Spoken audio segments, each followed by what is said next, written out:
And who is the number one player on the top line this year? On the what? On the top line? I'm not saying him. I give credit when it's due, but I'm not saying his name.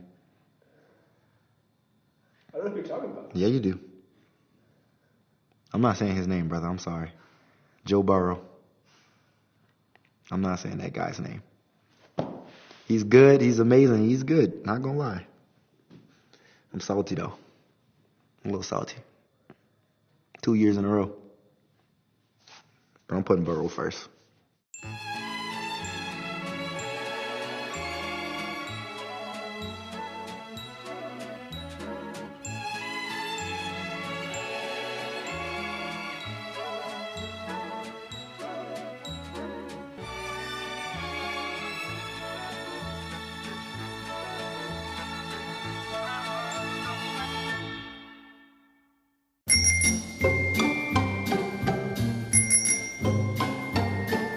Welcome in to It's Always Sunny in Chiefs Kingdom. I'm Austin. Find me on Twitter at RealBirdLawyer, home of my 2.5 million impressions with my shitty meme that I didn't even make. Thanks a lot, Mina Kimes. Here with me, as always, my co-host Taylor at Taylor_Witt on Twitter.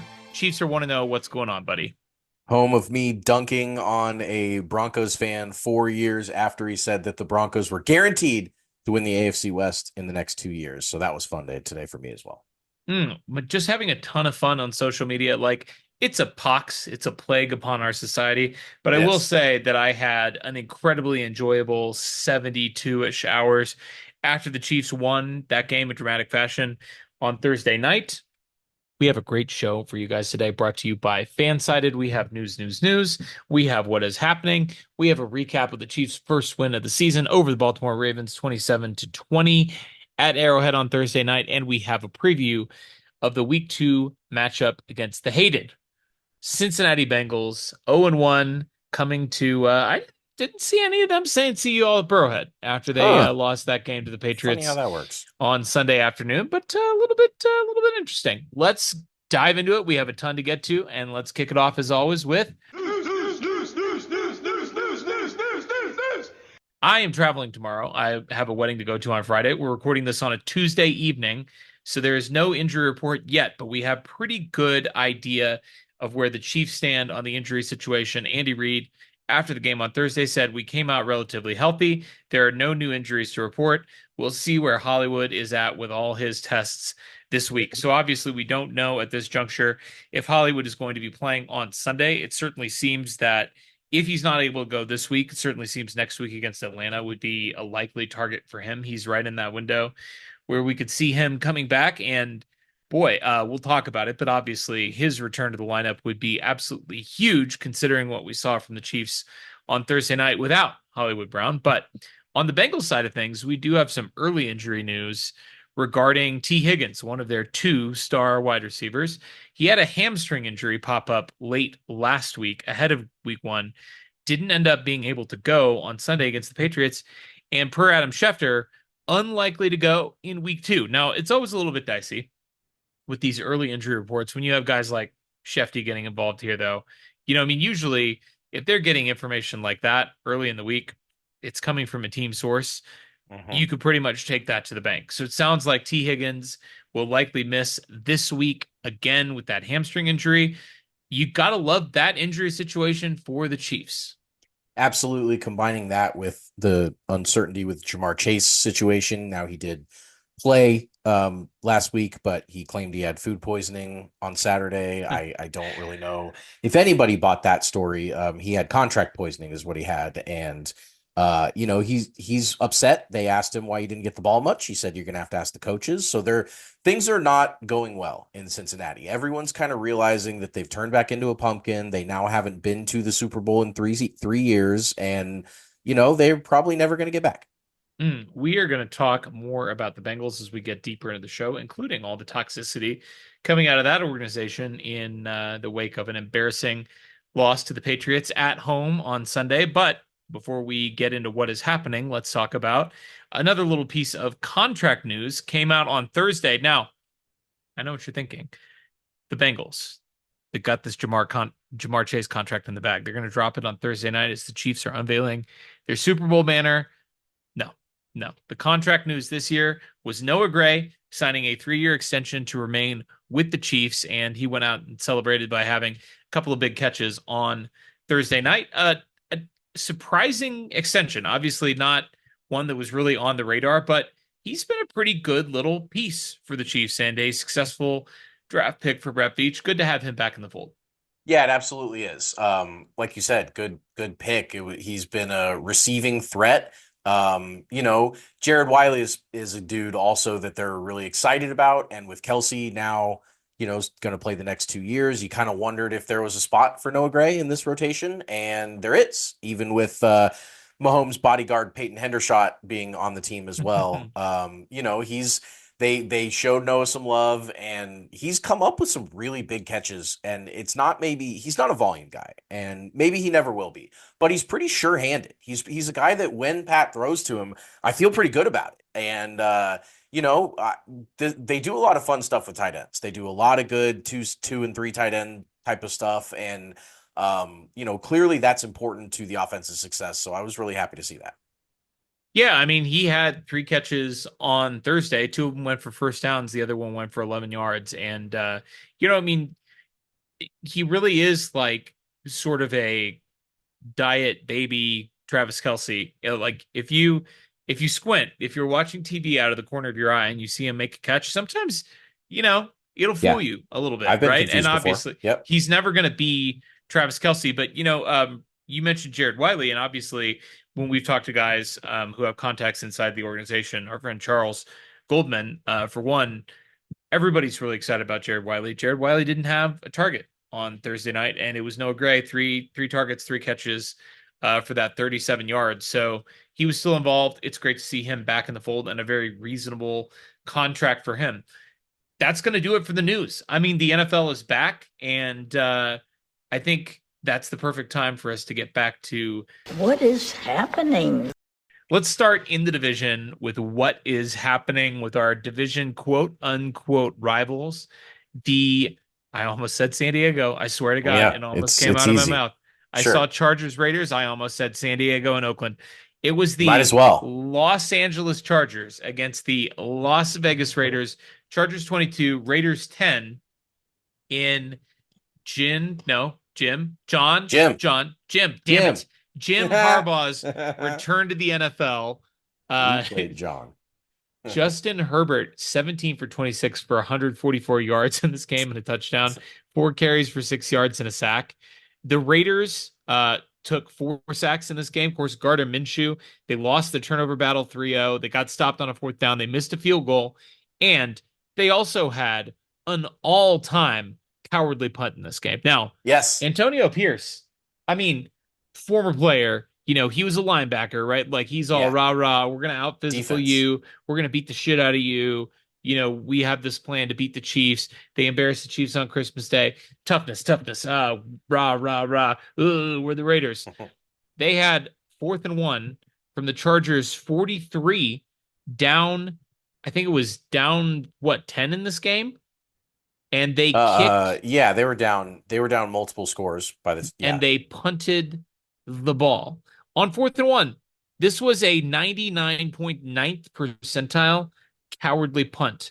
If you've ever seen the Twitter account that tracks the punting cowardice rankings, 99.9%. This was almost the cowardliest punt in the history of punts, going back to 1999. I think is as far back as the database tracks. This was a crazy. Oh my God. They weren't even down. They were down 6. It was 4th and 1 at the Charger 43 with 7 minutes left. And it's an utterly absurd punt. And he defended it after the game by saying, it was a long one. We thought we'd get it back. We get it to the defense. Not only did they not get the ball back, they gave up a touchdown to the Chargers, and they took away any chance they had to win this game. This was an absurd decision. As much as we complain about Andy Reid's game management from time to time, and some of those critiques may sneak into the Chiefs system because there was what I would consider to be, but like by my standards, a cowardly punt in the Chiefs game Thursday night. This is an absurd punt. Like this doesn't even, you should immediately lose your job if you punt in this situation. And who knows? Maybe Antonio Pierce is heading in that direction. Maybe it will. Maybe Bill Belichick is ready to go coach the Raiders. It Mm. was rough, man. It was an afternoon game, and you and I had been watching Red Zone all for the morning shift, the noon shift, and then 3 o'clock comes around, and we're trying to juggle. Do we want to watch the Broncos get their ass kicked, or do we want to watch the Chargers and Raiders kick each other's asses? And we didn't really tune in too much to the Chargers Raiders at the time, but just looking at how this game played out, I mean, the Chargers had nobody to throw to. And Herbert, as we said, 17 of 26 for 144 yards. That's pretty bad. There's not a lot going on in the passing game for them. Probably misses Keenan Allen, probably misses Mike Williams, probably misses Austin Eckler, I would guess. And but good thing they got that left tackle. He sure helped out there. So it's going to be a long season for these two teams, I'm afraid.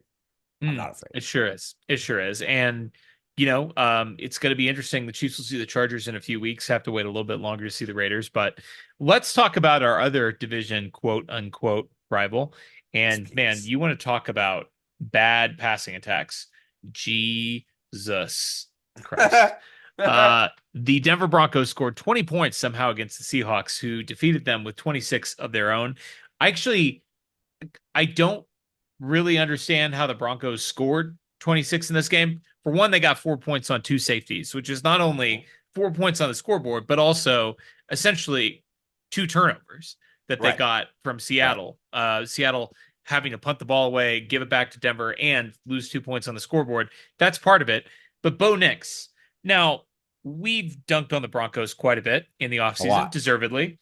And the word on Bo Nix was, this is the second oldest quarterback to be drafted in the first round since Brandon Whedon. Okay. He's old. He's going to be 25 before the Super Bowl. And he just played in his first real NFL game. And, if you listen to the Sunshine Pumpers here in the Centennial State, great state of Colorado, they will tell you that, Bo Nix, he's got 63 starts in college. And that's actually an asset, because think of how much better prepared this guy is going to be to play in the NFL than any other quarterback that's ever been drafted, except, I guess, Brandon Whedon. Like, this guy's played the most, he started the most college games ever, okay? So the flip side of that is, when he goes out and he doesn't play well, you've got to come up with an excuse for why he didn't play well. Oh, he's just a rookie. I'm sorry. You told me that he's played in 63 games. He's ready to go. Which one is it? Which one is it? Bo Nix, 26 for 42 in this game for 138 yards, 2 interceptions, 2 sacks, a 47.5 quarterback rating, 3.3 yards per attempt. This was one of the worst passing performances in the history of football. Yeah. 6th lowest yards per attempt in a game with this many pass attempts ever since the merger. Yep. I say ever, but I mean in the history of real football since ever. Since the leagues merged. Since the forward pass was invented. Yeah, I mean. The Seahawks drives in this game went interception, punt, field goal, safety, muffed punt. They were up 9-8 after that. They got a touchdown. Then they went safety punt. So that's why this game was even close, right? It wasn't because of anything that Bo Nix did in this game, because he was awful. And listen, I get it. He's going up against Mike Macdonald. Mike Macdonald's very good defensive coordinator, scrambling his circuits a little bit out there. He had 5 interceptable passes in this game, and he went 2 of 12 when he threw over 5 air yards. Okay. 5. Over 5. I mean, like. Wait. He went 2 of 12 over 5, but he attempted 42 passes. Yes, that's correct. That's impossible to throw 30 passes and 5 yards or shorter. And listen, they've known that Bo Nix was going to start for like 3 weeks. Like, this is, and they know he's a rookie. So, like, I'm sure that Sean Payton went to Bo Nix like 3 weeks ago and was like, hey, get a jump on the week 1 game plan. Here's what the playbook's going to look like. We're going to call this. We're going to call that. This is what it looked like. It was a disaster. I mean, it was truly awful. Couldn't happen to a better football team. Love that the Broncos are starting 0-1. And really, the Chiefs should be alone in first place. But, Raiders, Chargers had to play against each other. They couldn't both lose. Now, I want to turn to another AFC contender, whatever. Well, let's just right off the bat just talk about how dog shit Skyline chili is. Fuck you. Fuck you. Fuck you. Fuck the Bengals. Fuck Joe Burrow. Fuck Skyline chili. Suck my dick, you fucking animals. I don't fucking care. Fuck you guys. That shit sucks dick. Patriots 16, Bengals 10. The Bengals are quite possibly the worst early season team in the history of the NFL. And I'm talking about specifically the Joe Burrow Bengals, because they have one win in the first 2 weeks of the season is in his entire career, which is almost impossible. And I mean, maybe he hasn't always been fully healthy, but he's been physically present starting those games. They have one win, and I think it's 10 losses at this point. It's about to be 11 losses, one win, 11 losses. Yeah. This was crazy. I mean, this was a team that this was the biggest spread of week one. The Bengals were 8-point favorites in this game. And if this was like week 4, week 5, this probably would have been like a 14-point spread, right? Like Vegas, all the spreads are smaller in week one because, you know, nobody knows what these teams are going to be. But everybody expected this Bengals team to be really good. Everybody expected this Patriots team to be literally one of the worst teams in the NFL. You know, Gerard Mayo in his coaching debut, Jacoby Brissett, you know, I can't name a single Patriots wide receiver. I could if you sat me down and gave me like 30 minutes to really plumb the recesses of my mind. Kendrick Bourne, you know, like, is he still on the Patriots? I don't know, and I don't care, because this was just the cherry on top of the Chiefs being 1-0 to start the season, was seeing the Bengals, who, by the way, are coming to Arrowhead this week, go down 0-1 to the Patriots. Oh, I love it. It was crazy. Their one win in the first 2 weeks was a 2021 week 1 win over the Vikings, in which the two teams went to overtime, and the Bengals started off and punted, and then the Vikings punted, and then the Bengals punted, and then Dalvin Cook fumbled, and then the Bengals hit a walk-off with 5 seconds left in overtime. Would have missed. I mean, if they missed it, it would have been a tie game. Hit a 34-yard field goal to win that game in overtime. So that was their one week 5 win, or sorry, week 1 through 2 win. And, you know, other than that, it's been L's all across the board.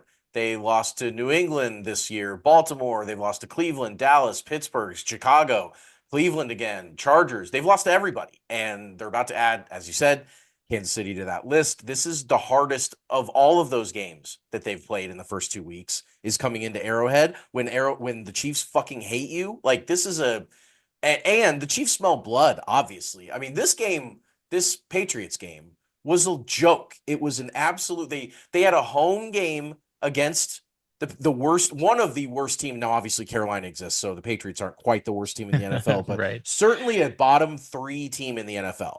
They had the largest spread of any team, as you said, in week 1. You know who hates the Bengals right now is anyone who played a Survivor League at all. I mean, if you didn't look at the whole round 1 or week 1 slate and decide to go with the Bengals at home against the Patriots, then you're not good at Survivor. And if you're good at Survivor, you lost in your first week, the first time you could possibly pick a team. I mean, they couldn't throw at all. Burrow 21 of 29, but again, a lot like a lot of these quarterbacks we've talked about, only 164 yards. I mean, what's the difference between Burrow and Herbert and Bo Nix? Nothing right now. They're all garbage. They're all terrible quarterbacks. He took 3 sacks. Jamar Chase was out there a little bit, got 6 targets for 62 yards, but I mean, they couldn't move. They didn't have Joe Mixon anymore, so Zach Moss was their leading rusher with 9 carries for 44 yards. It's bad, man. It's bad in Cincinnati. I was listening to some Bengals pregame coverage. I just was listening to a postgame reaction podcast, and then it happened to, you know, autoplay the pregame from Thursday, and I thought, let me see what they're thinking about. Right. They were talking about how great it would be to get Mike Gesicki, former Patriot, you know, force him a couple of targets and get him a touchdown in the fourth quarter because the game would be out of hand. Wow. And Mike Gesicki did have a target in the end zone in this game. He couldn't come down with it. And then the Bengals, I think the very next play, fumble the ball at the goal line, end up coming away with no points, and they're in a dogfight, right down to the end of this game, and they can't get it done. They can't stop the Patriots running it down their throats to run out the clock in this one. Hilarious. Bengals are 0-1. Let's take a quick peek around the AFC.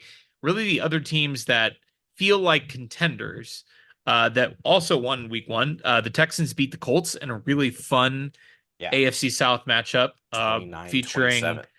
the best throw I've ever seen by any quarterback at any level, Anthony Correct. Richardson. I mean, I'm not exaggerating, guys. It was an insane throw. It was so good. Bills over the Cardinals. They, of course, had to overcome a big deficit in that game, playing at home against a Cardinals team that was picking in the top 5 in the draft. But they come away with the win. Josh Allen doing Josh Allen things. The Dolphins had to come back against the Jags, down 2 scores late in that one, and were able to come back. And then really, like, the other teams that preseason would have been considered contenders, the Ravens, of course, lost to the Chiefs. The Jets got demolished by the 49ers last night on Monday Night Football, and the Bengals lost to the Patriots. So your other 1-0 AFC teams are the Steelers, who beat the Falcons, the Chargers, who beat the Raiders, and the Patriots, who knows? I mean, maybe sitting this on top of the pile. Yeah, maybe the real challenger to the Chiefs dynasty was the Patriots all along. I don't know. I don't know. Friends we met along the way. Could be. Yeah, it's it's a funny top of the AFC here. You look at like the Texans, obviously, with CJ Stroud and with what they were able to overcome, a road win against a game Colts team in their division. That was an impressive win. That was a really nice win by the Texans. The Bills and Dolphins were both in trouble. They were both in trouble against the Cards and Jags too. It's not like they were in trouble against, all world teams of their own. They did pull out the wins, but like I came away with both of those wins thinking like, oh, I feel better about those teams. I mean, the Cardinals had Marvin Harrison streaking open down the sideline to tie that game late, and Kyler just missed him. And the Dolphins needed a 80-yard touchdown to Tyreek after the Jags fumbled the ball at the goal line to go, would have gone up 2 scores late. And instead they turn around and 2 plays later, the Dolphins have the lead, and then they kick a long 50-plus yard field goal at the gun just to win that game. I mean, those AFC East teams, like, congrats for winning games, but those were home games against teams that you should have been beating the brakes off of, and instead you escaped. And then, the Ravens, Jets, and Bengals all starting off 0-1 as teams that you would still expect, even despite those starts, to be there at the end of the year. I mean, what a great start for the Chiefs on this AFC pile. It looks pretty nice. We talked about this, obviously, when we were previewing the season, but if the Chiefs knock out the Ravens and Bengals back-to-back to start the year and put one of those teams in an 0-2 hole, and then the Ravens, kind of depends on what they do this week, and I don't remember who they're against. The Raiders. They're playing a cupcake. I mean, they'll be 1-1, and they'll stabilize. Did you see Lamar? Sure. No, that's fair. Practice today. That's true. I don't know. Lamar didn't practice today with he took a mental health day. Sure. We don't. That's not the exact words that were given, but that's basically it. He got his ass beat so bad by the Chiefs all the way back on Thursday that he didn't want to practice and wanted to take a little bit more time. And I mean, we'll talk about this when we get into the Ravens game. Chiefs broke that team, but if the Chiefs put the Bengals in an 0-2 hole, and even if the Ravens come out with that win over the Raiders, which they should, it's a great situation to have the tiebreaker over those 2 non-division opponents that now, if you finish with the same record, you're going to finish ahead of that team. It's a good situation for the Chiefs, and it's a great situation for us to talk about that game. Chiefs 27, Ravens 20, Thursday Night Football, the NFL season opener, all eyes on Kansas City, and for the second year in a row, fortunately, this time, a better outcome for the Chiefs. We have a lot to get to in this episode, so why don't we just jump into the Chiefs system? Why don't we do it? It's the Chiefs system. It's the system that the Chiefs use to beat their NFL opponents. We have been doing Chiefs systems based on the last 18 playoff games as the last ones that we've been doing on this show since we did our off-season program of the Next Great American Dynasty. So it'll be nice to get back into our regularly scheduled Chiefs systems of games that we just watched 2 seconds ago. And we're going to start with Create Drama. And, as you said, season opener. It's under the lights. It's Thursday Night Football. It's a title game rematch from the AFC title game the previous year. the quest to three-peat starts now. It was a big time, a lot of pressure is on this team to perform. A lot of pressure to not repeat last year's banner hanging opener against Detroit. And also for the Chiefs, more drama. They have both a new offense, or at least new pieces to the offense. It's obviously the same, same everything except for they've got more weapons. And then hopefully they've got the same defense coming into this game. So a lot of drama right off the bat with creating drama. Yeah, and that's just on the Chiefs side. Let's talk about the drama that the Ravens were bringing to this game, because I honestly, it's hard to overstate the drama that the Baltimore Ravens organization was bringing into this game. This article dropped, I think, after we did the preview show, but Lamar gave an interview with, I think it was the Washington Post, with the former star writer Kent Babb, shout out, regarding the the AFC Championship game last year. And he said, essentially, if he had been healthy, then he would have been able to run all over the yard, and they wouldn't even have had to throw the ball. Buck passing the ball. Yeah. Then we'll talk about what they said after the game and fold that in there. But this is an organization that, I mean, let's not forget, lost probably the best chance that any team has ever had to go to and win a Super Bowl. And I'm not being hyperbolic. I mean, this was the best, by some metrics, the best defense in NFL history. I mean, they won the defensive triple crown. They finished first in basically every meaningful defensive stat. And on the other side of the ball, they had the MVP of the whole league. And they had home field advantage. Of the whole league. And they were playing against an 11-5 Chiefs team that was vulnerable, bad. That was not good. Okay?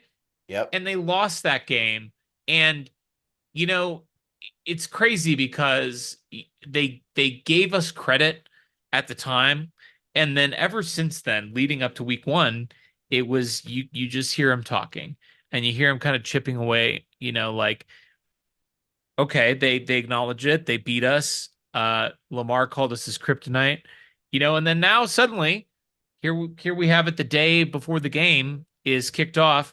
Here we have this article from early in the offseason, finally making its appearance, where he's basically saying, like, yeah, if I had been a little bit more healthy and I could have run the ball better, then we would have wiped the floor with that team and we would have beaten them. So, I guess you weren't really my kryptonite. It's just crazy. And this is a team with John Harbaugh as the head coach, which normally is a very professional outfit, right? Like, John comes from the Andy Reid tree.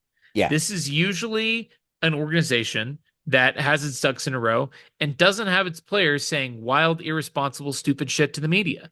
And yet they, and this is a team that's only lost to the Chiefs once in the playoffs. I mean, like, it's not like it's the Bills. That's a good point. It's not like it's the Bills. That's right? the only other team we have to be right? like, I get why the Bills are broken. Like, yes. you lose to a team 3 times Yes. in 4 years, like, that will break anybody. That'll break the most stalwart of franchises. But, the Ravens have nothing to hold their heads down about, except that they didn't play well and they gave away that AFC Championship. Yeah.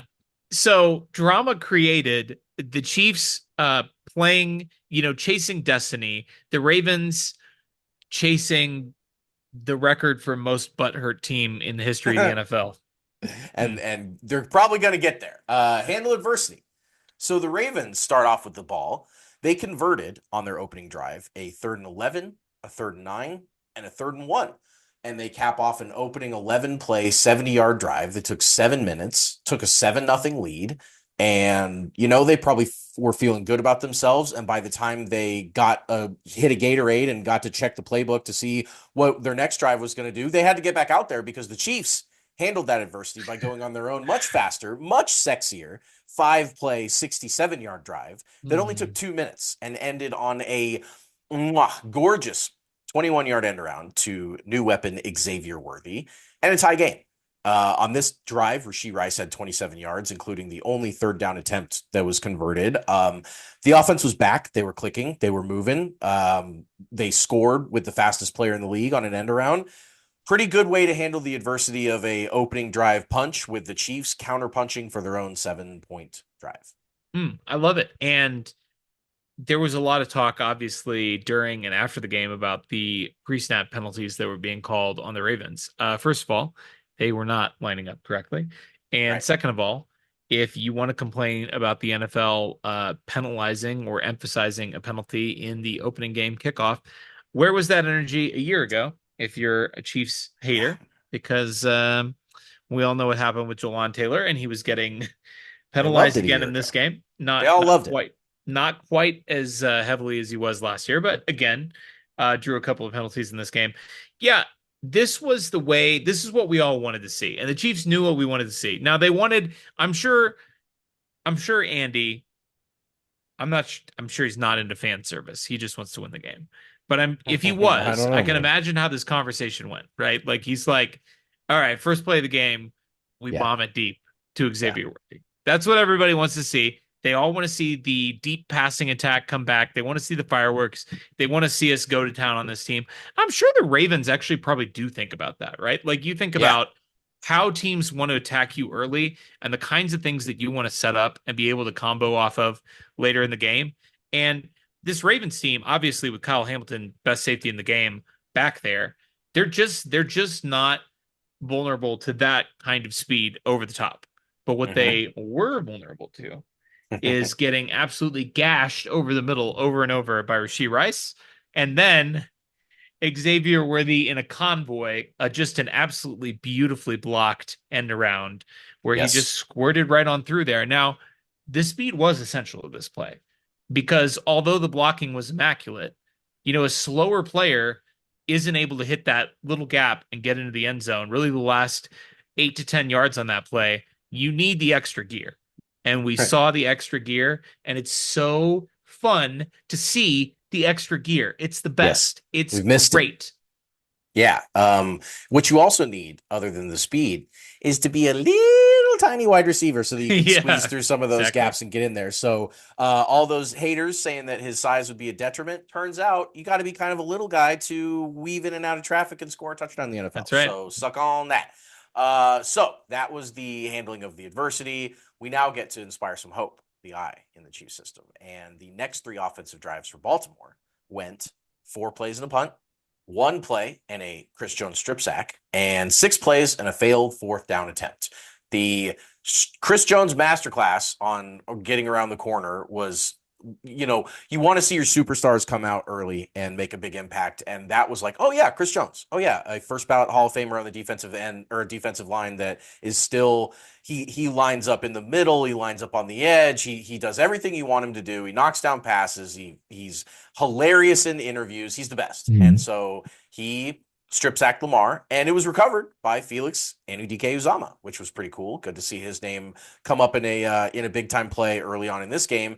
And then the 4th down was hilarious. It was a sideways pass on 4th and 3 that required Trent Duffy to be confused in order for it to work. And spoiler alert, that's not going to happen. Trent McDuffie sniffed that shit out from a mile away, stopped Zay Flowers in his tracks. I felt very inspired after this run that the defense could match what I'll call the intensity of last year. I don't know if they're going to be able to match it. In fact, I'm pretty sure they're not going to be able to match the box score success that the 2023 Chiefs defense had. I don't think they'll finish top 2 in most metrics. I don't think that they're, it's hard to maintain that level of success on the defensive end side, even if you keep all your players and all that stuff. And of course, they lost one of the best cover corners in the NFL in L'Jarius Sneed. But what I was hoping for is that they could step up in big moments. Maybe they're not going to have the consistent performance from start to finish that last year's defense had. Maybe they will. But if they don't, I just want to see when the games matter, when the plays matter, when it's a big-time team and it's a big-time situation, that you can still rely on this team to do exactly what they did last year, which is take people to town and get the strip sack was big, the 4th down stop was big. These guys really came out and showed that they were still up for a big-time game, and I felt extremely inspired. It's also pretty inspiring to trigger opposing teams into going for it on 4th and 3 from the 50. I mean, this was at the 50-yard line. On the first drive of the game, the Ravens had 4th and 5, also from the 50, and a couple yards longer, but they punted the ball away then. Chiefs put them in a deficit. Now it was only 10-7 at this point. The Chiefs put them behind, and obviously not even what the number that you have on the scoreboard, but the way that they got there. The first drive looking so effortless. The second drive getting all the way down to the Baltimore 13 before Juju, had a ball in the end zone that could have gone for a touchdown if he's able to come down with that. And we've seen Juju come down with that kind of ball before. It could have been 14-7. It was 10-7, and the Chiefs had moved the ball pretty effortlessly on two of the first three drives.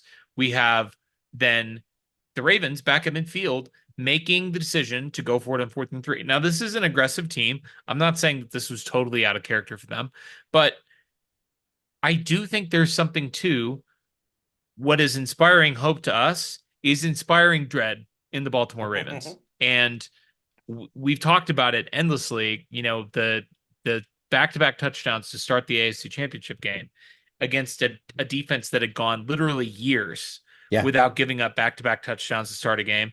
It wears on you psychologically.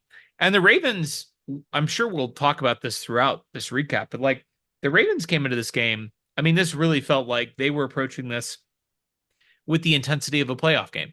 I don't want to say a Super Bowl because none of the guys on the Ravens know what it's like to play in a Super Bowl. So how could they possibly approach it with the intensity of a Super Bowl? But they were definitely approaching it with a different level of intensity.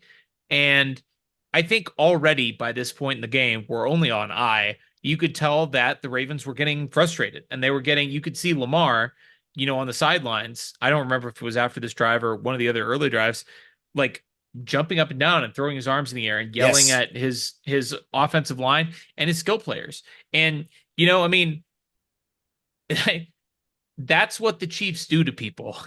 And when you're doing that to the team that was the number 1 seed and hosting the AFC Championship game last year, and you're doing it again to them in week 1 of the season, you're doing something right. And that inspires hope in me. It does the opposite of that in the Baltimore Ravens.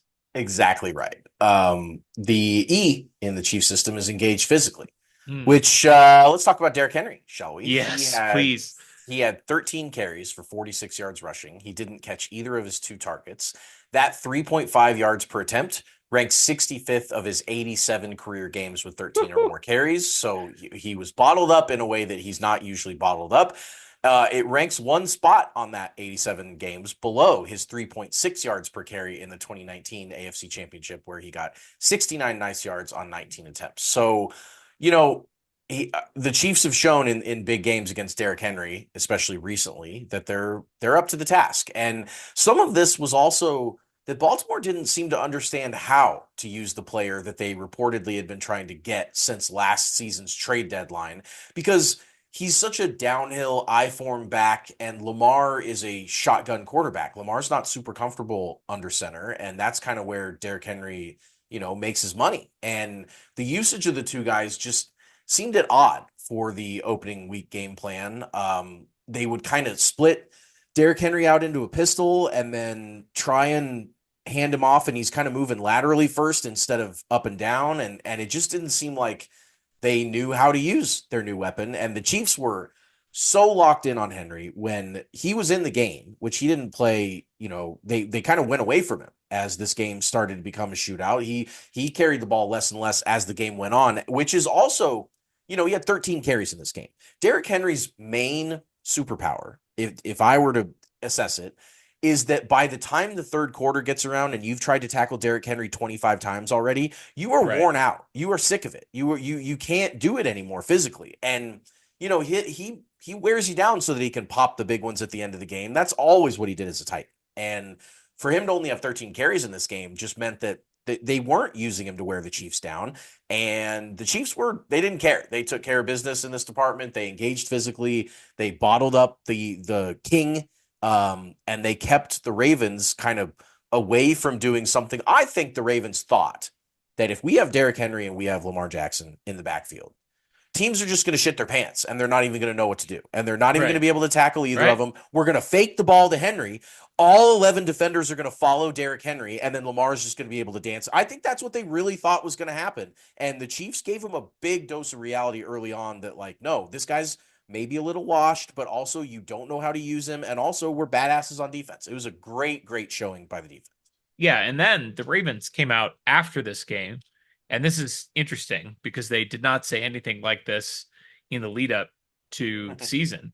But John came out and said, he's not going to be a 25 or 30 carry guy here. That's not how we're going to use him. And News it to was everybody like, else.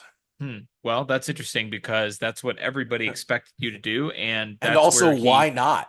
and also, sure, why not? And I mean, but to your point, I mean, he only played 46% of the offensive snaps in this game. Right. He didn't have a whole lot of carries after halftime in the second half of this game. His carries went down, and he never really got free to do any kind of serious damage to the Chiefs. And part of that is, like, it's funny because as we talk about all the time, like, the Chiefs have a very much like we choose not to run defense. Yes. Where they choose when to play the run. And if you choose to run, sometimes they'll let you do it if it's to our advantage to let you do it. And if you want to run and the Chiefs decide to stop the run, they can stop the run. Like, they're always below average in the run defense metrics, but they have shown that situationally, if they want to stop you from running the ball, they can stop you from running the ball. And most of the time they don't want to do that because most of the time it is more efficient for you to pass than run, and they would rather have you run the ball than pass the ball. But this is one of those games where, they were like, all right, you're not going to be able to run the ball. Like, we know you want to run the ball with Derrick Henry. We know you want to establish the run in the first half. We know you want to come out and be physical and wear the defense down by pounding the rock. We're just not going to let you do it. We're just going to hit him behind the line of scrimmage before you can get a full head of steam up. And we're going to bring quick pressure up the middle on Lamar. If he tries to scramble, that's fine. We've got guys who can pursue. And they did exactly what they wanted to do. And it's so funny. I mean, like, Lamar's scrambling in this game. I mean, this was one of his highest scramble percentages he's ever had in his career. And certainly over the last couple of years, I mean, he was taking off all the time. Constantly. And it's ironic because, of course, the previous day, that quote came out about, I would run the ball all over the yard, fuck passing the ball. And I guarantee you the Chiefs knew that is exactly how the Ravens were going to play this game. And the Chiefs were like, nah, we can stop you from running. And since that's the only thing you seem inclined to do, we'll just stop it and beat us a different way. And you can't. And they didn't. It was crazy. I looked at the Henry breakdown on rushes per quarter, and he had 5 in the first drive of his 13 and 1 more in the rest of the first quarter. So he had 6 in the first quarter, 2 in the second quarter, 3 in the third quarter, 2 in the fourth quarter. So they just stopped using him. I mean, they clearly thought, like, we're going to come out and punch them in the mouth with Derrick Henry. Right. And then it didn't work. And they were like, well, I guess we won't use him anymore. Right. It was definitely an interesting deployment of their big time, off-season acquisition that they've been really, really itching about for a long time. So that was E, engaged physically. We get to F, finish strong. The Chiefs had only 4 second half possessions in this whole game. So it was not a lot of short possessions from halftime on. They had 2 touchdowns and 2 punts. The 2 touchdown drives the Chiefs had were long ones. A 6-play, 81-yard drive to open the second half, and an 8-play, 70-yard drive right after Baltimore had cut the lead to 3 to begin the fourth quarter. So the first drive of those 2 featured only 2 second down attempts, which were both converted. So they had a 33-yarder to Rashee Rice over the middle of the field in that one, a Justin Watson 25-yarder, a Noah Gray 13-yarder, and then Pacheco, when they got down close, finished it off with a hard 1-yard run with a little help from his friends along the way. And then the second Chiefs touchdown drive only had a single third down attempt, a 3rd and 3 run of 4 yards by Mahomes, where he was pushed out of bounds with an extra shove by Roquan Smith. Of course, the little drama that was created there with Peyton Hendershot giving him a little bit back. Roquan apparently did not.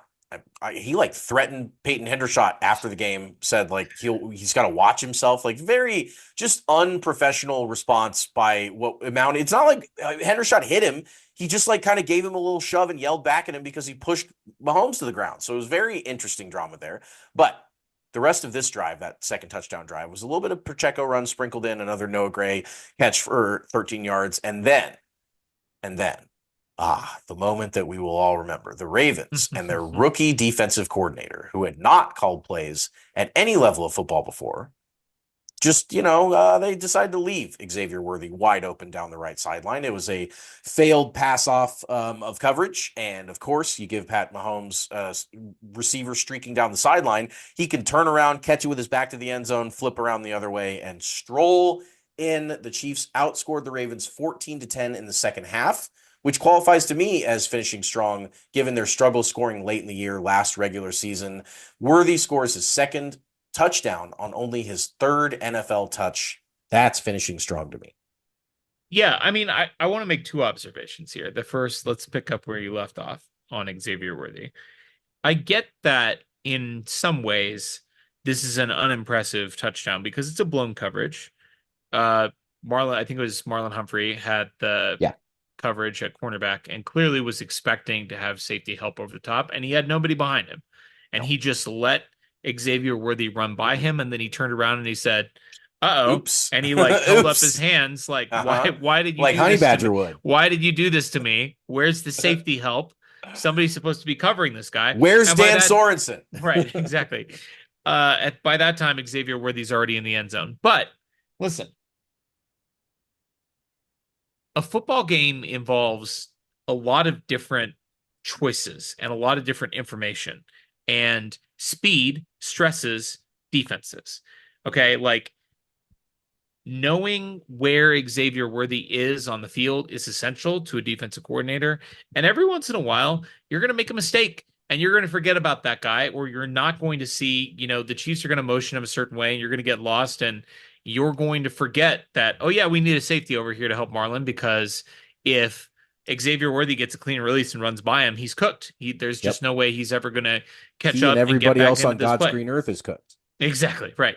So that's one observation. Like, yes, it's a blown play. Yes, Marquez Valdez-Scantling could have caught that ball if his hands. Well, the ball could have gotten to him. Yeah, sure. Yeah. Kadarius Toney potentially, sure. But like, that coverage is blown in part because Xavier Worthy has a gravitational pull that the Chiefs have not had since they had Tyreek Hill on the field. That's important to remember.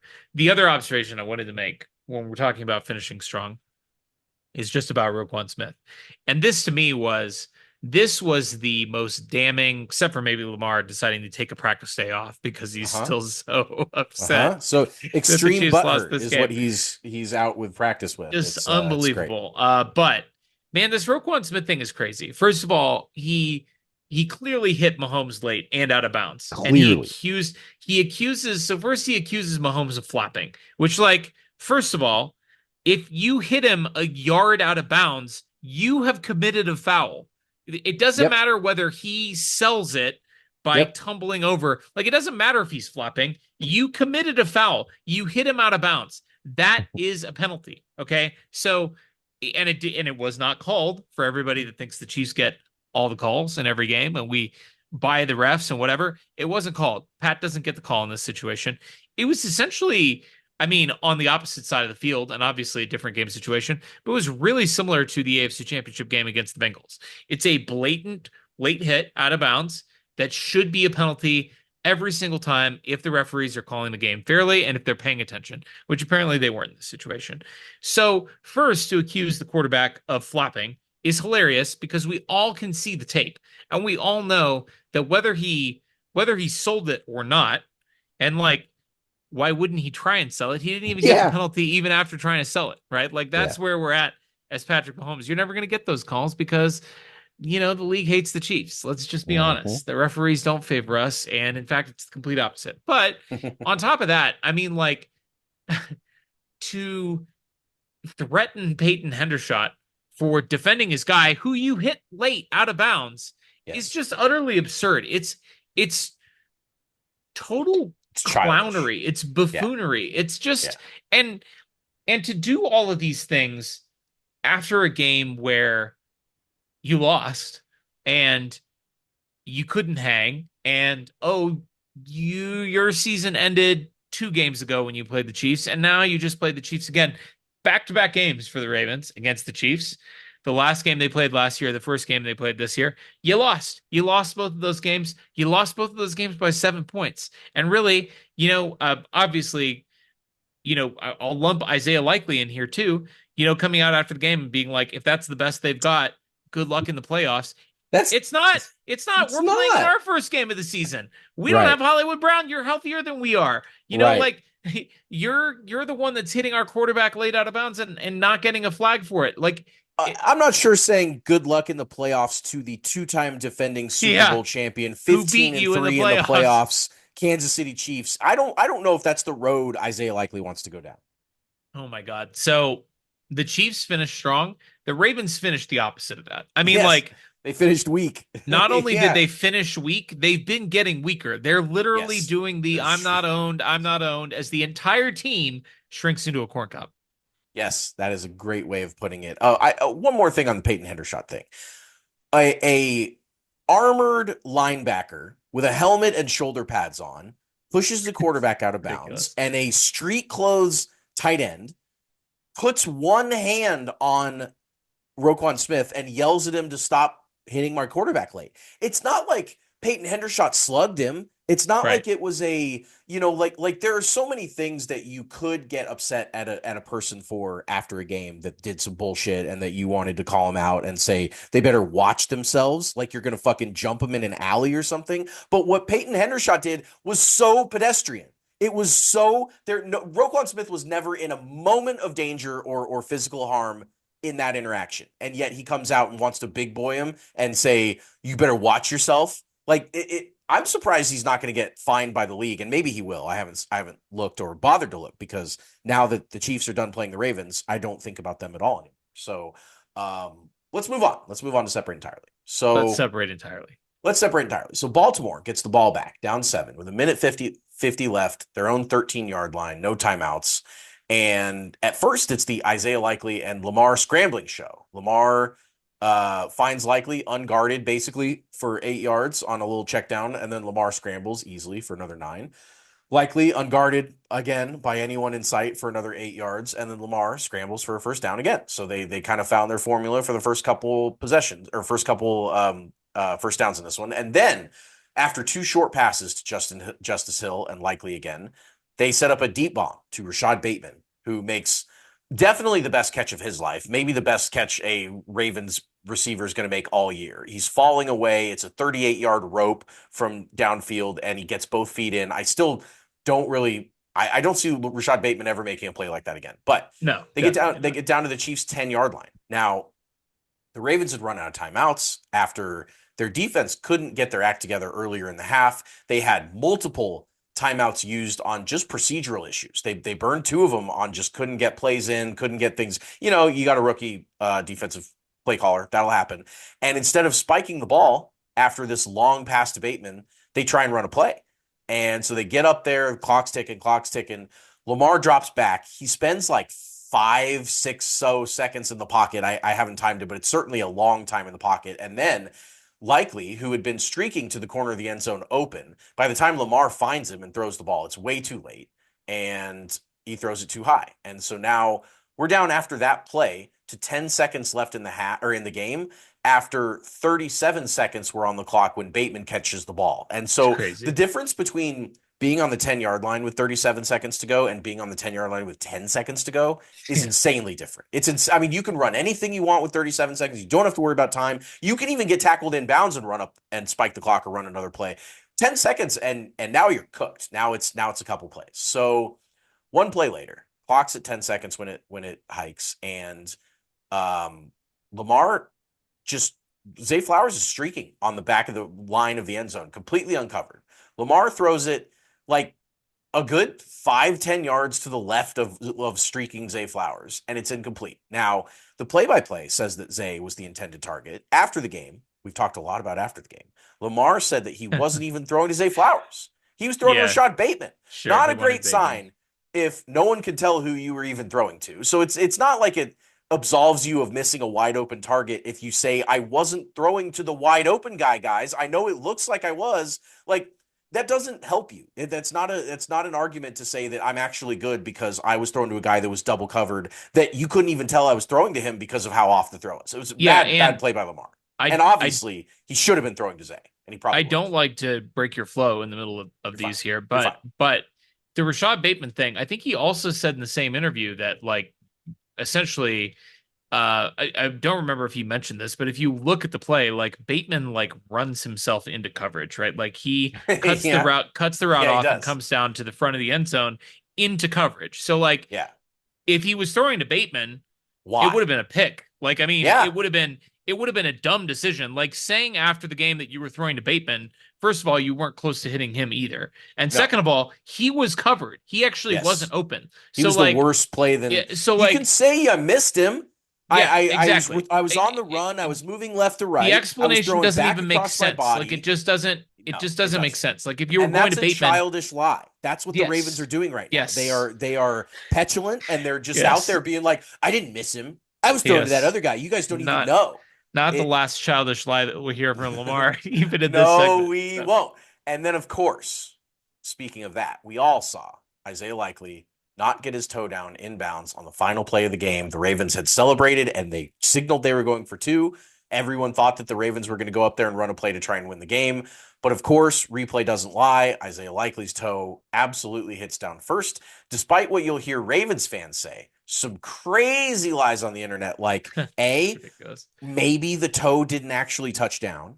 Maybe the ball of the foot touches down and the toes were up the whole time. B, you actually don't need to get your full foot down. You actually only need to, once part of your foot is down in bounds, that's a touchdown. I actually argued with a guy on Twitter who was saying that part of your foot down is actually in. First of all, the toe's the first thing that touched and it was out of bounds. So that didn't even occur. And even if the ball of the foot or the heel of the foot had touched down, if the toe touches, anyway, you all know that. Everyone listening to this knows that that's an incomplete pass. So the Chiefs win the game 27-20. And so in this case, and separate entirely, the Chiefs separated the Ravens entirely from reality and from their own sanity, with Lamar saying after the game, as you alluded to, that he still thinks it's a touchdown.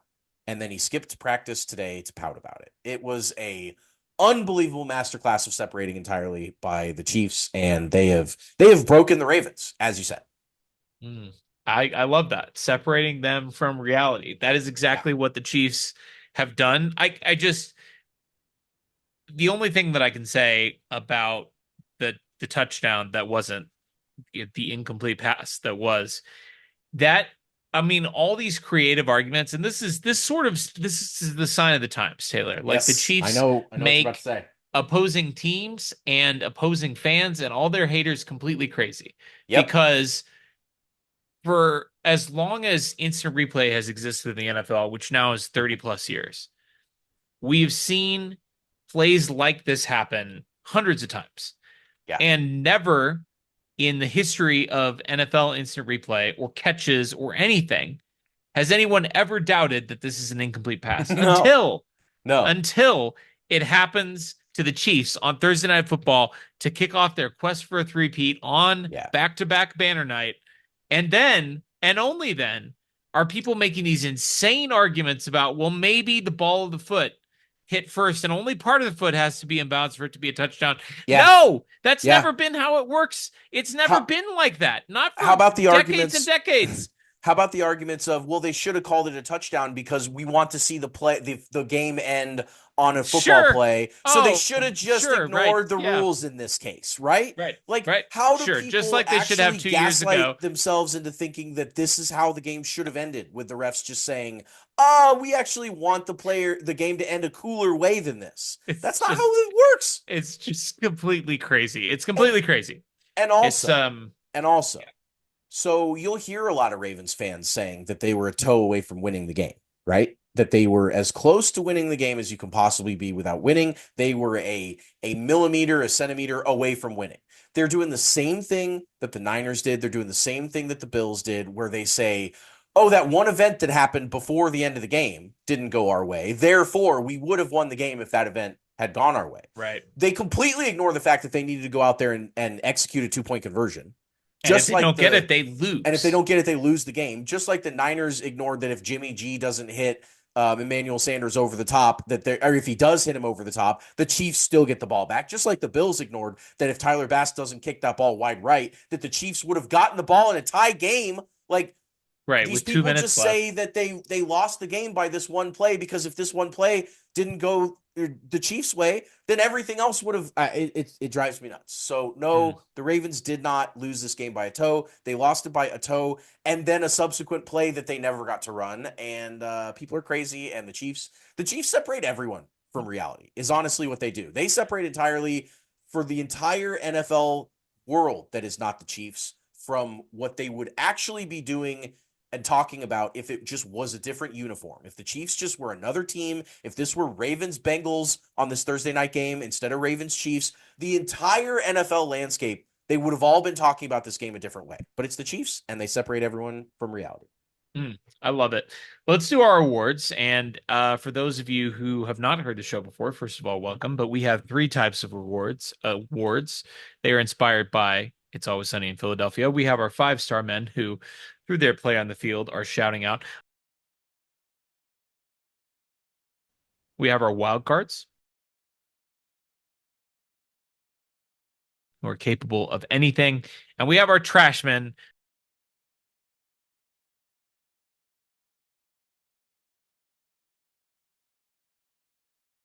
who are eating garbage all over the field. You have put these in the wrong order. I'm just going to adjust these right now. Trashman second, Sure. wild cards last. I That's okay. do that. That's fine. That's fine. Naturally, I like to go 5 wild You trash. like to do 5 wild trash. Best, middle, worst. Traditionally, we've always done Yes. best, worst, middle, last. Yes. And that's how we will Correct. continue to do it. Today, I will kick us off with a 5-star man, and I'm going to take controversial choice. I'm going to take Patrick Mahomes, and you're thinking, I love it. come on, he's the best player in NFL history. How could it possibly be controversial to take Patrick Mahomes as a 5-star man? That's fair. That's fine. I understand your criticism, and I hear you. I also hear that this is a pretty, I don't even want to say subpar, but it's pedestrian for Patrick Mahomes. 20 of 28 passing, 291 yards, 1 touchdown, 1 interception. Okay. I want to add a couple of caveats to that statistical output. First, we're talking about the defense that was number 1 in defensive DVOA last year, that was number 1 in essentially any defensive stat that you can think of: sacks, pressures, points, etc., so on and so forth, turnovers, everything. This was the best defense in the NFL last year, and they brought most of those pieces back. Now, of course, they had a new defense coordinator, but this was a very tough defense that played very hard in this game. Also, technically, the Chiefs had 0 drops in this game. That's according to wherever Pro Football Reference sources their drop stats from, and I'm actually not sure exactly where they get those numbers from. Yeah, me neither. Good question. But technically, according to Pro Football Reference, no drops in this game. But we already talked about it. Juju Smith-Schuster had a great ball from Pat Mahomes that was put in a spot where only he could come away with it, and he did not come away with it, which would have been a touchdown early in this game. And the Chiefs end up not getting points on that drive. And then Samaje Perine, he made a great effort for it. And it was not the best ball in the world, but it was catchable on 3rd and 5 at the Baltimore 40. That's in the 3rd quarter. There was nobody around him. I mean, if he catches it, it's at least another first down. It's probably a touchdown. And I mean, a first down in points. I mean, we're talking the Chiefs punt. I mentioned that I'd throw the punt out there. The Chiefs punt. They had a couple of bad punts in this game, but this one was 4th and 5 from the Baltimore 40, which would have been a 57-yard field goal. You know, at least maybe go for it. You know, don't punt it. It's at least a first down, and at least gets you into Harrison Butker field goal range. And you're kicking that field goal, you get another 3 points, if not a touchdown. And I think there's a really good chance he beats everybody to the end zone, and that's a score. That's fair. I mean, if you give him those 2 throws, the Chiefs win this game by, 10, Sure. 11 at least. They won it by 7, and so, yeah. Yeah, tack another touchdown on there, and another 4 points on top of that, because you get a touchdown instead of a field goal on the Juju drive. Mahomes ends up with probably close to 350, 360, 3 touchdowns, 1 pick. And the pick was, I mean, would have been a great ball, would have gone for a first down. He gets hit as he throws. I mean, you can't really fault Mahomes for that. And really a good play too by the defensive back to pick that off. So Roquan. this was a really, really good performance by Patrick Mahomes against a really tough defense. I don't think we're talking enough about, and especially since the quarterback performances in week 1 were so pedestrian and there were so few guys in the league that even have more than one touchdown pass. Mahomes should have had 3. The teammates, the supporting cast are better. They still kind of let him down in this game. I'm going with Pat Mahomes, my 5-star man. Yeah, that's fair. There were only 8 quarterbacks this week that threw for over 250 yards, which is a quarter of the league, which means 3/4 of the league was under 250, and 15 of them were 200 or above, which means 17 of them were below 200. Below 200's crazy. I mean, that in today's NFL, right, that's almost impossible unless you're trotting out the garbage that we already talked about in what's happening and all that stuff. So I'll pick the 2 stars in the wide receiver room, Xavier Worthy and Rashee Rice. They will each get, I guess, 2.5 of the 5 stars. Noah Hollywood, no problem for the most scrutinized position on the team, for sure. The one that we were all a little concerned or interested in going into the year. Rashee's performance was incredible. He had huge third down catches all over the place, middle of the field, beating guys off the line. Often seemed like there was nothing. Was that going to be a drag race joke that you were kind of? No, you said beating off, which was funny. Also that off the line. Yeah, sure. Yeah, he was beating guys off. There was it felt like Baltimore just couldn't stop it. Not that the Chiefs overly used it or anything like that, but it felt like every time they wanted to just do a little slant with Rashee, and they had sent Xavier Worthy deep, or they did some stuff to where they kind of cleared out the middle, that Rashee was just destroying underneath. And so credit to him. Really, really nice game by him. And I have a feeling that's going to be the case all year. Baltimore's an unbelievable defense, and he ate them up. So I think he's in for a really, really big time sophomore season. And then for Xavier Worthy, sometimes a performance like this, 3 touches, 2 touchdowns, could be considered wild card behavior. That's kind of more of a traditional wild card line. But it was the kid's first NFL game. It was a primetime game against the team that was just in the AFC title game the year before. He was a game changer. He deserves the recognition. I have a feeling it'll be far from his last on this show. And they were both awesome. Yes, they certainly were. Why don't you hit me with your trash man? This was hard. Pretty good performance all around by most Chiefs. I'm going to take Juju. He had 1 drop. It would have been cool if he had caught it for a touchdown. That would have helped all the numbers and figures and all that fun stuff. I also just kind of expected a little bit more out of him. I know he was a late addition, but he knows the playbook, or the majority of the playbook. So it's not like I felt like he needed some time to reacclimate himself. And with the absence of Hollywood, maybe Juju really is washed. Maybe it just doesn't have much left in the tank, or whatever the case. He did get engaged today, though, so congrats to my trash man for one of the happiest days of your life. But when he hears that he's a trash man on the show, because he will, he'll be a little disappointed. He will be a little bit disappointed. You put a little tiny gray cloud over his happy day. But you know what? That guy's going to have plenty of opportunities for happy days in the future. And my trash man hopefully will not have too many more opportunities to have happy days for the Chiefs. I mean, I hope he does have happy days as long as he's here. But I'm really concerned that the Chiefs are going to give Nick Bolton $18 million a year.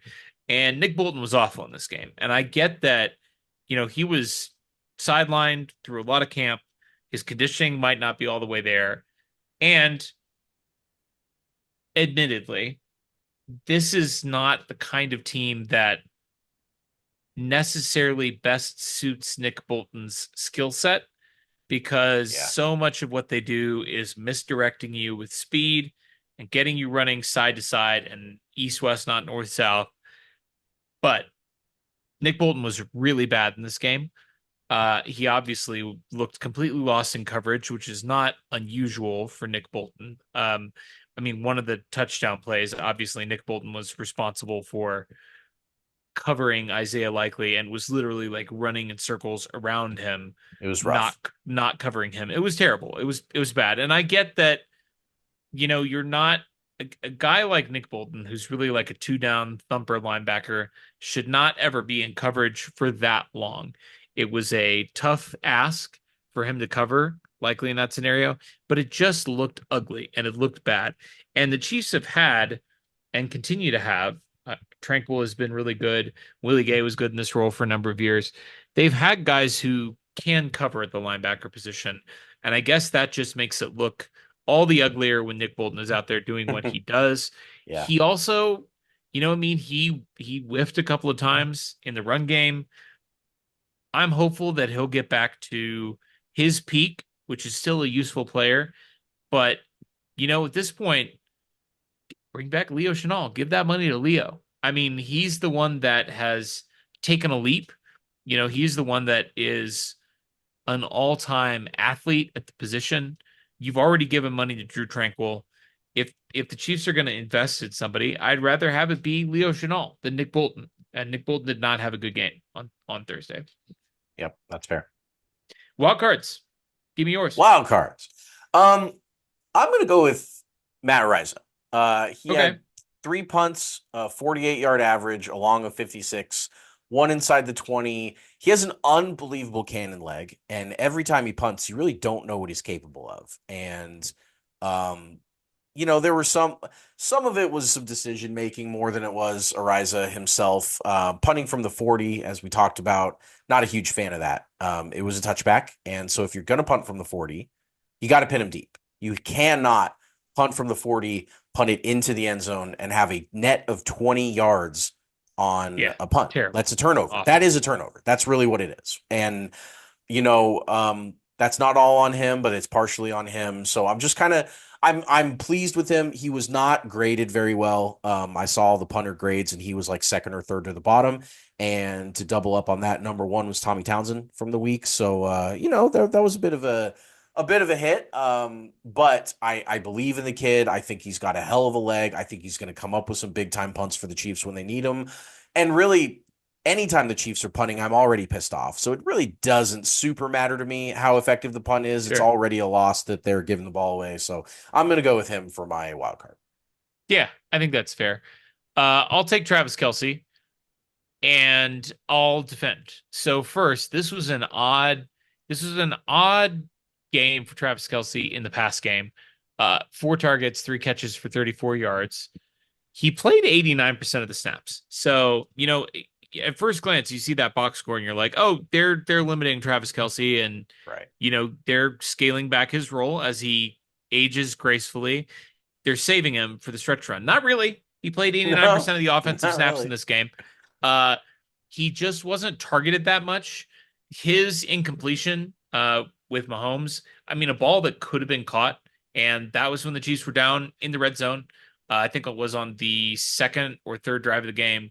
And the Chiefs had, were inside the 20. They were in the red zone, had a chance to score, and Kelce can't come down with it. And I know he was expressing frustration on the field when they couldn't make that connection. So that was the, I don't want to call it a drop, but that was the misconnection there between him and Mahomes.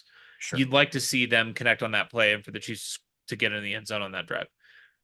On the other hand, he had obviously the play of the game with Pat scrambling, and then with him, you want to see a linebacker covering Travis Kelce on the other side. We talked about what it looks like with Nick Bolton covering Isaiah Likely, but just going balls out and dusting a linebacker. I mean, we've all seen the clip of him, ducking in and then weaving back out and getting himself wide open, a 35-year-old man who can't run nearly as fast as he used to, just generating separation that, I mean, he's the best ever at getting to empty space on the field and getting himself open. And then, of course, a vintage scramble and throw by Mahomes for 23 yards. I will also add that although he was quiet in this game and really, for whatever reason, should have connected with Mahomes in the red zone, he was blocking his ass off in this game. The Pacheco touchdown, both Mahomes and Kelce were at the back of that pile, pushing the pile, driving Pacheco into the end zone. He had a bunch of nice blocks on the perimeter in this game. I mean, it's a really interesting, and of course, Taylor Swift was there. We haven't even mentioned her, but Taylor Swift was there in one of her finest, hottest fits ever. And I say that in the most respectful way that I possibly can. She's serving looks. All right. The innocent Taylor Swift that was at the Bears game last year has been replaced by badass hottie Taylor Swift in year 2 at Arrowhead. And, maybe he was a little bit distracted, but and he's in New York. He was at the U.S. Open this weekend with Patrick Mahomes. He's enjoying life in a way that few 34-year-olds can. I don't know if it's sustainable, but he is a true wild card, and I hope he never stops being the wild card that he is. Travis Kelce, the man that you are, as the Swifties say. I love it. Let's talk Bengals at Chiefs. This is our game preview. This is how we will close out this monster show after the first week of regular season football in the 2024 season. And boy, you talk about a team that the Chiefs have psychologically destroyed in the perennial division leading Baltimore Ravens. You get another AFC North team this week traveling to Arrowhead, one-time Burrowhead Stadium. That didn't work out for them, and it's never been called that again, ever, by anyone except for their dumbass fans. This is a game that has a lot of fun narratives in it. Now, we already played the Stavros clip. We don't need to play it again. But just to remind you, Taylor, the Bengals lost to the Patriots in week 1. They lost to the Patriots. This is the team with the number 3 draft pick last year behind the Commanders and what would have been the Panthers. It ended up being the Bears because they had traded that pick. Oof. Yeah. Sorry to those Carolina Panthers fans. There's a real kick in the balls. But listen, this was one of the worst teams in the NFL last year. They went to Cincinnati and they put it on the Bengals. Now, sure, 16-10 final score. I get it. It was close on the scoreboard. But a Joe Burrow-led Bengals team shouldn't be out here scoring 10 points at home with Jamar Chase on the field. So, narrative-wise, how about this one? Joe Burrow has never won in week 2 of the NFL season ever in his entire career. It's never happened. We mentioned that they're 1-10 in his first 2 games of the year. That includes 0 and whatever that is, 5 in week 2. He's never won a game in week 2. I mean, there are other narratives at play in this game. Right. But I think the overarching narrative coming into this game is that the Bengals look awful to start a season once again. And this isn't the New England Patriots at home. This is the Kansas City Chiefs on the road. Good luck to you. Yeah, it's funny that how quickly things change sometimes in the NFL. Now, some things stay the same forever, aka the Chiefs always winning.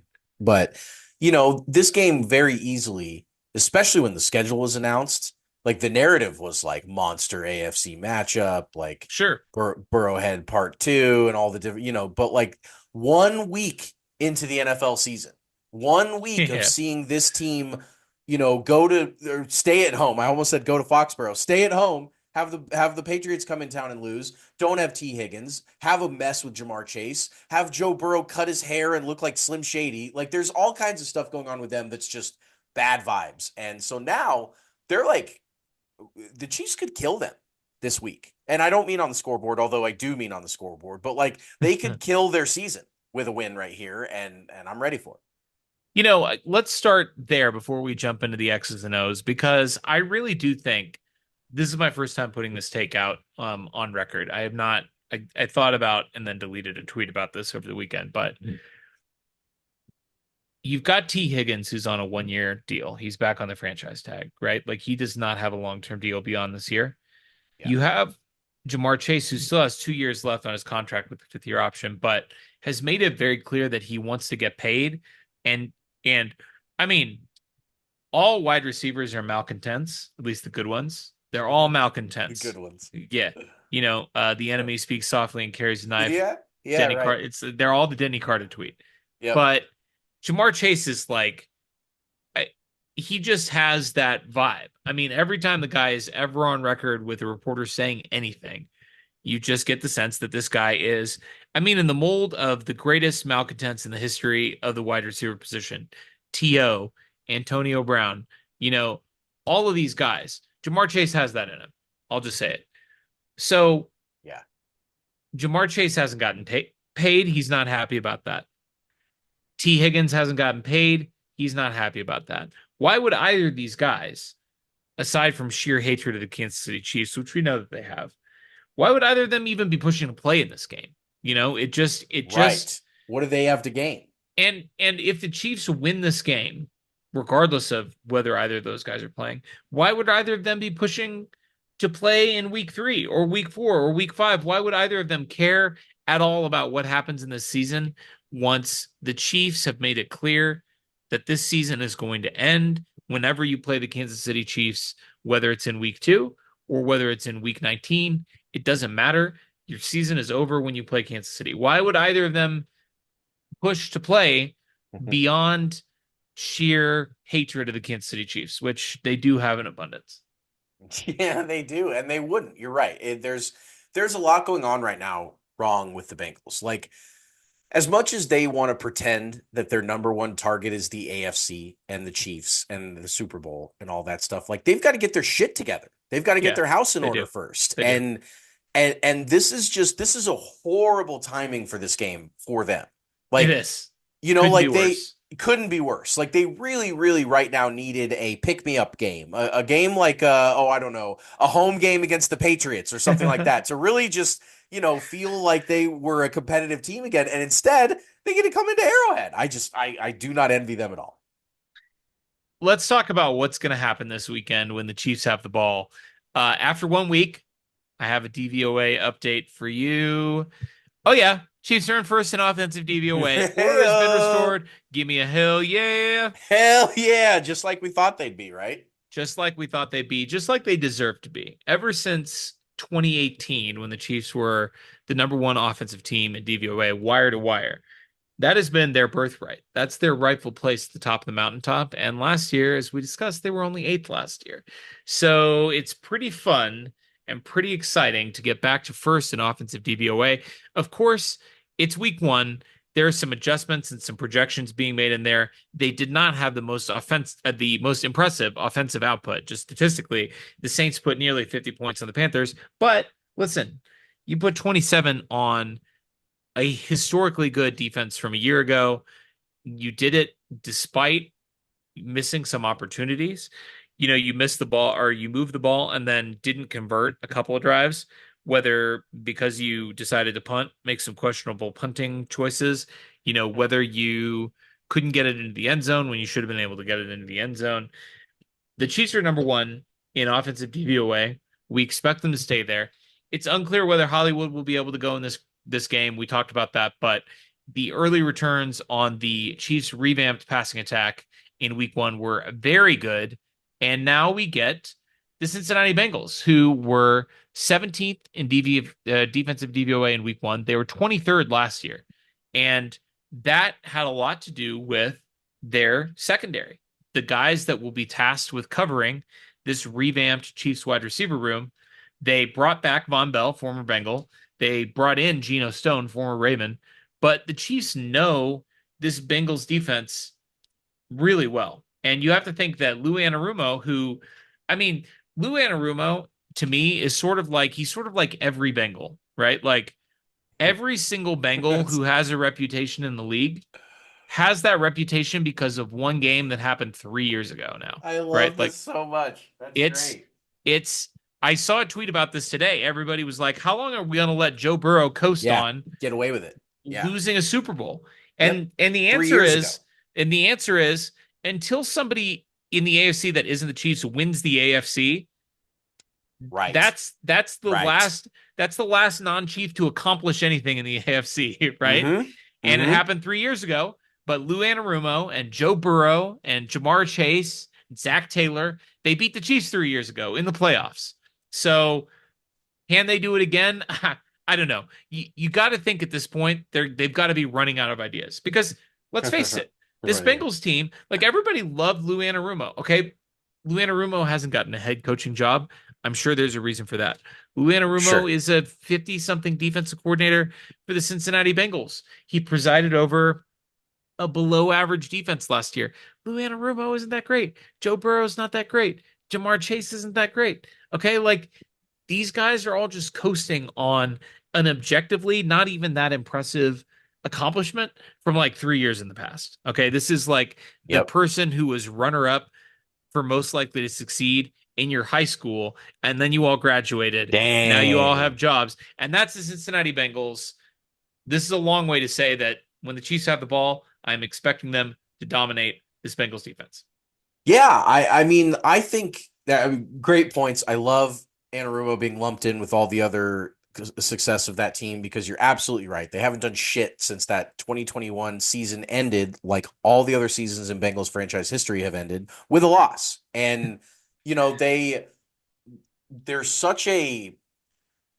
kind of a vibes team both ways. Like when the Bengals are going good, they're all vibes, and everyone says, "Oh my God, the Bengals are so cool, Joe Cool, and all this stuff, Joe Burr, and whatever." And then when they're going bad, things don't really get worse in sports than the bad Cincinnati Bengals. Like they are disastrous to their fans. Their players hate it. They lose a bunch and horrible. Like they're really, really, really up and down when they're going. And I can just see this season coming from a mile away. You can already tell based on how the offseason went, based on how that Patriots game went, that they just don't have it this year. And not only do they not have it this year, it seems like the band is dissolving right in front of our eyes. And we're not going to see the version of the Bengals that went to the Super Bowl and lost in 2021. We're just going to see them all kind of realize that they hate being Cincinnati Bengals, because why wouldn't you, and leave the team or suck. And I mean, you're right. There's also the other end of it, which is the Chiefs have to be feeling fantastic right now on offense. They have to feel like the monkey's off their back. They got shit figured out. They've got fun playmakers. They beat the Ravens. And if they can go out here and beat the piss out of the Bengals, then like the AFC is basically done. It's basically cooked in week 2. Like, sure, the Texans are going to be fun and interesting and all that stuff. But like, you give me these two teams right off the bat and the Chiefs cut their heads off, and like, who else is left? Who else is left that's going to come and challenge? So like, I think the Chiefs have got to see this as a huge opportunity, and that comes from the offensive side of the ball. The defense is going to do their thing. They're going to eat, they're going to have fun, but like the offense has got to be going out there being the alpha dogs, and the Bengals are so ripe right now. They're so ripe to beat them that I agree with you. I think that this is a matchup very, very juicy for the Chiefs offense. And let's be clear. All of these games between the Chiefs and the Bengals, including the one that Jake Browning started, because there's not really a big difference between Jake Browning and Joe Burrow. JB. They've all been close. And I think the Chiefs are kind of due to just put an ass whooping on this Bengals team. They still deserve it. We still owe them. The debt is not paid. Okay. Like, we tied it up when we beat them in the AFC Championship game 2 years ago. And of course, we're ahead of them because we can actually win when we get to the Super Bowl, and we can actually break through and, get a Super Bowl ring, something that the Cincinnati Bengals as a franchise have never been able to accomplish.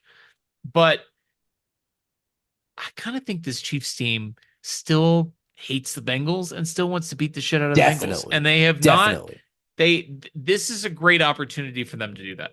Let's talk about when the Bengals have the ball. The Chiefs started off the year 21st in defensive DVOA, and that's pretty much what it felt like when we were watching Thursday night. Defense with a good game plan, some good moments, ended up with a pretty average-ish performance at best. There were a couple of broken plays in there. We talked about Nick Bolton getting embarrassed in coverage. You saw the defense, in particular, Chris Jones, looking pretty gassed on the last drive. Some conditioning issues there. And granted, they're going against Lamar Jackson, who's scrambling all over the field, a guy that's going to wear you down and test your conditioning, which Joe Burrow certainly will not. But all in all, a pretty average defensive performance, I would say, from the Chiefs on Thursday night. What are we going to see against Cincinnati?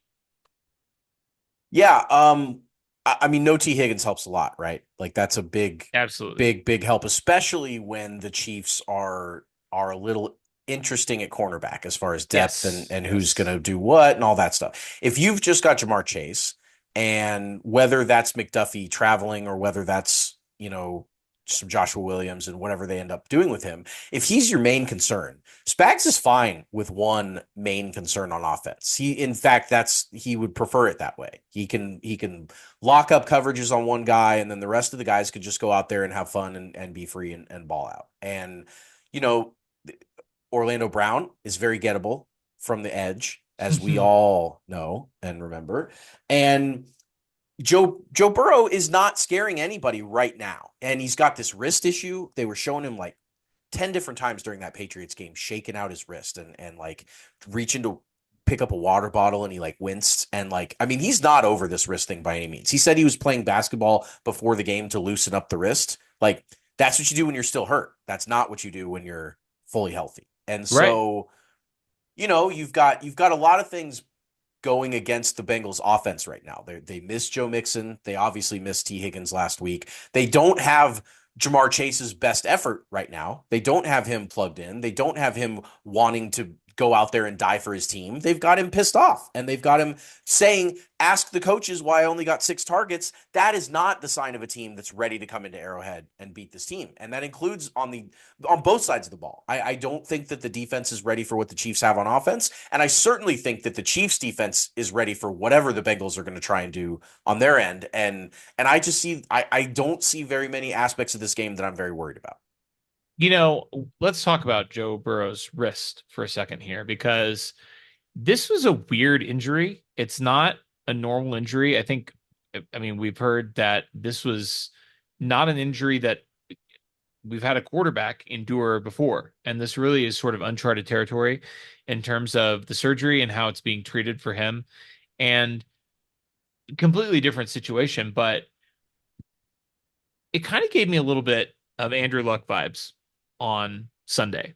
Just a guy who, now there are different points in their career. Luck played a little bit longer. Maybe. Right. Yeah, maybe. Maybe Burrow's just out. Yeah, we'll see. And, it was the Chiefs that sent Andrew Luck into retirement. So, right. But listen, looking back at this game on Sunday, the clips, it doesn't look right. You said it. You shouldn't have to be playing basketball to keep the wrist loose. No. It's been 10 months, 9 months since that's happened, and since he had the surgery. And he's, whether he's ever going to be healthy, fully healthy, whether the wrist will ever be completely the same, it's clearly not 100% right now. And boy, if you thought that Gerard Mayo and Chris Belichick, or whatever the Belichick who's still on the Patriots staff is, Steve is gone, Bill is gone. Oh yeah, that's right. Yeah. No, It's another Steve's one. gone too. It's the third Belichick, and I'm not actually, Billy. I don't remember his name. Billy Belichick. Billy Belichick? Are you serious? No. Is that No, actually I'm his not. name? No, I have no idea. But Donnie, he's going to be Billy. Donnie would have been the good one. Donnie would have been the good one. Then maybe he was the good one. Maybe he's the good Belichick, and maybe he's been carrying the other two Belichicks all the time. But Brian, it's Brian. Okay, that makes sense. Steve Spagnuolo is not the defensive coordinator you want to see if you are nursing an injury that's going to limit you physically and is going to limit what you can do on the field. Because he's not the defensive coordinator you want to see in any circumstance, that's true. Let alone that one. That's very true. But I guarantee you, Spags is watching the tape of the game on Sunday. Remember, the Chiefs played on Thursday, so they have a rest advantage here. All of the Chiefs, including Chris Jones, who was on the Manning cast last night, said, I'm out watching tape on Sunday, watching that game.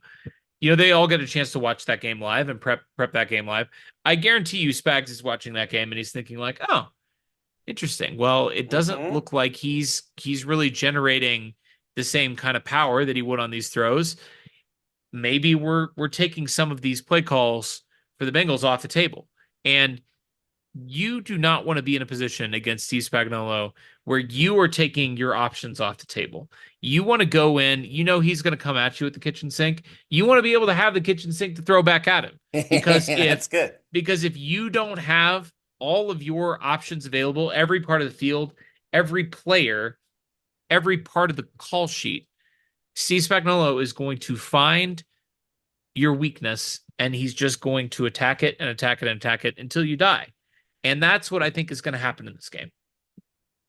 Yeah, I completely agree. I think nothing is going, no arrow is pointing towards the Bengals in this matchup. I just don't see it.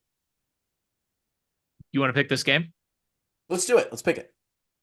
I think the Chiefs, we obviously both are and I think we both picked last week in our season preview. This is a win for the Chiefs. I'm gonna go with Chiefs 33, Bengals 17. A nice little comfortable. And you know what? I'll say it right now. If that is the final score, no matter how we got there, I will not post the meme this week. Right. I will not, even though I have a pass, I have a hall Yes, pass from you Mina do. Kimes She that gave it to says that I am the only one who's allowed to post that meme. you. As Do a good Chiefs fan. tweets. I do good tweets. Okay. But I'll tell you right now, if it is, as I predict, 33-17, I will not post the meme this week. Chiefs win easy. I think the Chiefs win. I think the margin of victory is 15 points more than your prediction. I think it's 41-10 Chiefs. I think this is an ass kicking. I think it's brewing. It's been brewing for an ass kicking, as you said, for years now. And the Chiefs are healthy. They're going to probably, 50-50 shot sounds like get Hollywood Brown back this week, which is hilarious considering everything involved here. And if they get him back, they're going to use him. They're going to use him and it's going to work. And I just don't, I don't see this game being close. Now, look, it's probably going to be close, but It probably is. I probably am going to be posting the meme. You probably are, but I can't analyze this game. I can't look at all the factors for both teams going into it and not just think that this is going to be a Chiefs runaway. Like that's what it looks like. And I'm sure Vegas will agree. I'm sure it will be over, a 6-point line, which is a pretty healthy one considering what the Bengals reputation is unearned. So yeah, give me Chiefs 41, Bengals 10. See you guys next week. It's always sunny in Chiefs Kingdom.